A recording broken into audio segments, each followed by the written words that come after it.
প্রিয় একাদশ শ্রেণীর ছাত্রছাত্রীরা, তোমরা যে নতুন একাদশ শ্রেণীতে উঠেছ, এখন পরীক্ষা পদ্ধতি তোমরা আগে থেকেই জেনেছো যে সেমিস্টার পদ্ধতি। সেই সেমিস্টার পদ্ধতিতে দ্বিতীয় যে সেমিস্টার তোমাদের আগামীতে অনুষ্ঠিত হবে, সেই পরীক্ষার সিলেবাসে অন্তর্ভুক্ত করা হয়েছে আধুনিক বাংলা সাহিত্যের ধারা। সেই আধুনিক বাংলা সাহিত্যের ধারা বিষয়টি আসলে তোমাদেরই পাঠ্য বই বাংলা ভাষা ও সংস্কৃতি থেকে নেওয়া হয়েছে। তোমরা জানো এবারের পরীক্ষাতে 1, 2 অথবা 4 অথবা 5 মার্কের প্রশ্ন আসতে পারে। আগের যে পরীক্ষাটি দিয়েছিল সেখানে শুধুমাত্র ছিল এমসিকিউ, এবারে আর এমসিকিউ ধরনের প্রশ্ন থাকবে না। কোনো কোনো প্রশ্ন 1+4 অথবা 2+3 এরকমভাবে থাকবে। সেজন্য আমাদের সমস্ত টপিকগুলো ভালোভাবে বুঝতে হবে। চতুর্থ অধ্যায়ে যেটি আলোচনা করা হয়েছে সেটি হচ্ছে আধুনিক বাংলা সাহিত্যের ধারা। আমি পূর্বের ভিডিওতে দিগদর্শন থেকে বঙ্গদর্শন পর্যন্ত সমসাময়িক পত্রপত্রিকার পরিচয় তুলে ধরেছি। এর ভিডিওটি পেতে এই ভিডিওরই ডেসক্রিপশন বক্স ফলো করতে পারো। আজকে আলোচনা করব বঙ্গদর্শনের পরবর্তী পত্রপত্রিকাগুলি।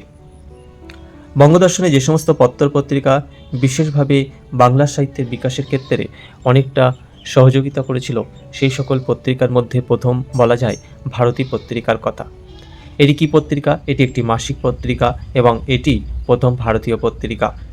1284 বঙ্গাব্দে শ্রাবণ মাসে এটি প্রকাশিত হয়েছিল, ইংরেজি 1877 সালে। এর সম্পাদক ছিলেন দ্বিজেন্দ্রনাথ ঠাকুর। এরই পরবর্তী সাধনা পত্রিকা, সেটি ছিল একটি মাসিক পত্রিকা। 1891 সালে এটি প্রকাশিত হয় এবং সুধীন্দ্রনাথ ঠাকুর ছিলেন এই পত্রিকার অন্যতম সম্পাদক। তবে চতুর্থতম বছর থেকে দায়িত্ব নিয়েছিলেন রবীন্দ্রনাথ ঠাকুর। সেটি ছিল বাংলায় 1298 বঙ্গাব্দ অগ্রহায়ণ মাস। প্রকাশ পেয়েছিল ইউরোপ যাত্রীর ডায়েরি ও খোকাবাবুর প্রত্যাবর্তন, তারপর হচ্ছে ডালিয়া ইত্যাদি। শ্রীশচন্দ্র মজুমদারের কৃতজ্ঞতাও প্রকাশ পেয়েছিল। পরবর্তী পত্রিকা প্রবাসী, এটিও ছিল মাসিক পত্রিকা। 1901 সালে প্রকাশ পায়, সম্পাদক রামানন্দ চট্টোপাধ্যায়।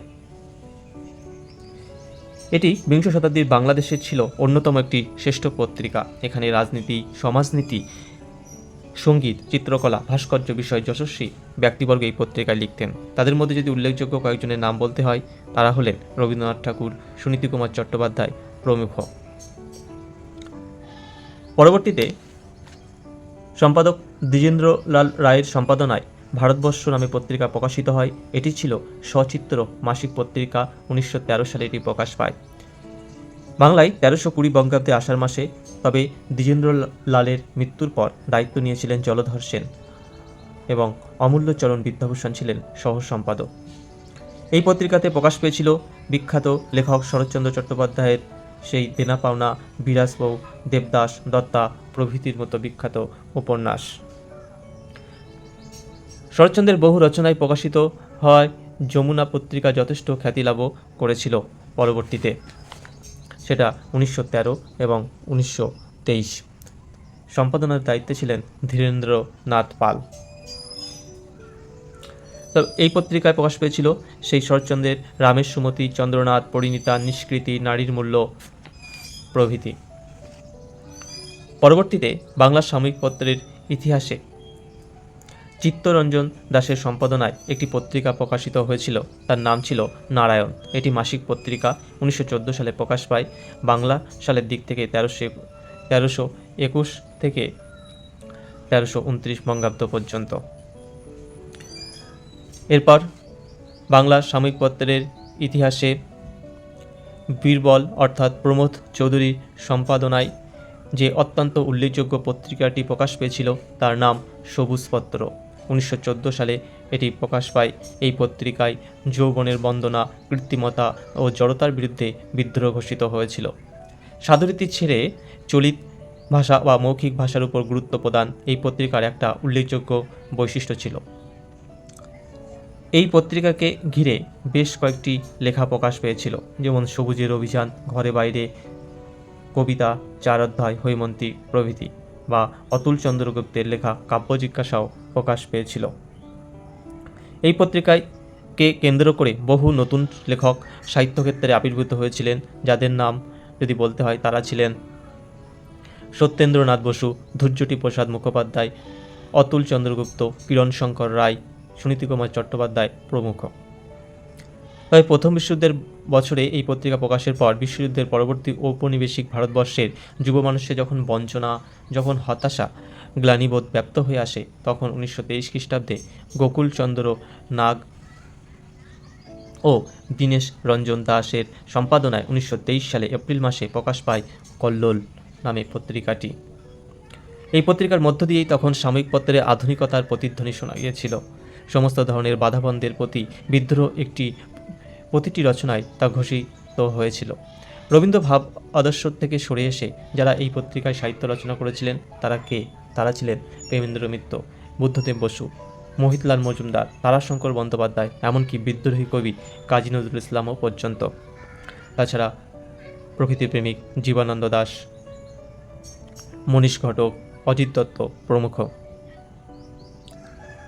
এই পত্রিকাতে বুদ্ধদেব বসুর বন্দির বন্দনা, প্রেমেন্দ্র মিত্রের প্রথমা, জীবনানন্দ দাশের ঝরা পালক প্রভৃতি বিখ্যাত বই প্রকাশ পেয়েছিল। প্রিয় ছাত্রছাত্রীরা ও অন্যান্য শ্রোতাদের জানাই আন্তরিক অভিনন্দন।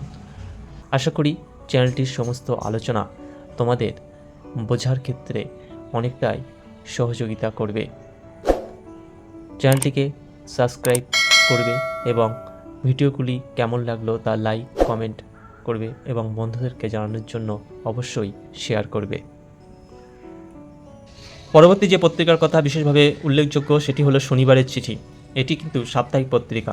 1924 সালে 26শে জুলাই সজনীকান্ত দাস ও যোগনানন্দ দাশের সম্পাদনা এটি প্রকাশিত হয়েছিল। শনিবারের এই চিঠিতে যে সমস্ত সাহিত্যের পত্রিকার সারচর্চা করেছিলেন যেসব সাহিত্যিকরা তারা ছিলেন তারাশঙ্কর বন্দ্যোপাধ্যায়, বনফুল, বলাইচাঁদ মুখোপাধ্যায় প্রমুখ। তবে সুধীন্দ্রনাথ দত্তের সম্পাদনায় ত্রৈমাসিক পত্রিকা হিসাবে অন্যতম একটি পত্রিকা ছিল, সেটি হচ্ছে পরিচয়। এটি বাংলা সাহিত্যের এক নতুন যুগের সূচনা করেছিল। আবেগ সর্বস্বতাকে দূরে সরিয়ে সাম্যবাদী সমাজ প্রতিষ্ঠার লক্ষ্যে আত্মনিয়োগ করেছিল এই পরিচয় পত্রিকা। প্রগতিমূলক সমাজ ও সাহিত্যে চিন্তার প্রকাশ এই পত্রিকার মাধ্যমেই লক্ষ্য করা যায়। লেখক যারা ছিলেন নীরেন্দ্রনাথ রায়, বুদ্ধদেব বসু, ধৈর্যটি প্রসাদ মুখোপাধ্যায়, দিলীপ কুমার রায়, সমর সেন, সমরেশ বসু প্রমুখ ব্যক্তিরা লিখে গেছেন এই পত্রিকায়। তবে 1926 খ্রিস্টাব্দ প্রেমেন্দ্র মিত্রের ও শৈলজানন্দ মুখোপাধ্যায়ের সম্পাদনায় প্রকাশ পেয়েছিল কালিকলম পত্রিকাটি, বাংলায় 1333 বঙ্গাব্দ বৈশাখ মাসে। এই পত্রিকাটা আদর্শগত দিক থেকে কল্লোলের সঙ্গে কালিকলমের সাদৃশ্য ছিল বেশ, কিন্তু 1927 খ্রিস্টাব্দে অজিত দত্তর পরিচালনায় প্রকাশ পেল একটি অন্যতম একটি পত্রিকা প্রগতি, সেটি 1334 বঙ্গাব্দ আষাঢ় মাসে ঢাকা থেকে। এই কবিতা পত্রিকায় জীবনানন্দ দাশ, বুদ্ধদেব বসুর কবিতা প্রকাশের পাশাপাশি গ্রন্থ সমালোচনাও এতে প্রকাশ পেয়েছিল। এই একই ধারায় 1935 খ্রিস্টাব্দে কবিতা ও কবিতা বিষয়ক ত্রৈমাসিক পত্রিকা অন্য একটি কবিতা নামেই পত্রিকা প্রকাশ পায় 1935 সালে বুদ্ধদেব বসু ও প্রেমেন্দ্র মিত্রের সম্পাদনায়। নতুন পৃথিবীর সেই স্বপ্নে বিভোর লেখক কবিরা নতুন কালের সেই স্বপ্নকে এই পত্রিকায় বাণীরূপ দিয়েছেন। জীবনানন্দ দাশ, সমর সেন প্রমুখ কবিরা এই পত্রিকায় লিখে গেছেন। তারই মধ্যে 1933 খ্রিস্টাব্দে অন্যতম একটি পত্রিকা ছিল দেশ, সত্যেন্দ্রনাথ মজুমদারের সম্পাদনায়। কর্ণধার ছিলেন প্রফুল্ল কুমার সরকার। অর্থাৎ এই সমস্ত পত্র পত্রিকাগুলি বাংলা সাহিত্যের ইতিহাসের ধারাটাকে আরও ত্বরান্বিত করেছিল এবং বর্তমান পর্যায়ে এতটুকু উন্নত স্তরে নিয়ে আসতে সহযোগিতা করেছিল। এটুকুই আজকের আলোচনা বাংলা সাময়িক পত্র পত্রিকা বঙ্গদর্শন থেকে, বঙ্গদর্শনের পরবর্তী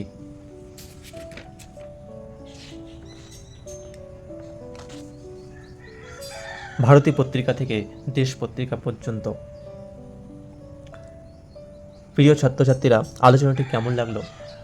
আশা করি তোমাদের অনেক সহযোগিতা করবে। সেটা কেমন তা কমেন্টের মাধ্যমে জানাবে এবং লাইক ও শেয়ার করবে এবং সাবস্ক্রাইব করে দেবে, যাতে করে আমি আরও অনুপ্রাণিত হয়ে তোমাদের বিভিন্ন সমস্যার সমাধান করে দিতে পারি। ধন্যবাদ। आपने 10 से 10 पाई। अच्छी बात बोली, आपको अच्छी लगी तो ऐसे थोड़ा मार दीजिए हाथ, आप थोड़ा सा मार दीजिए। ठीक ठीक ठीक की ना? ठीक ठीक ठीक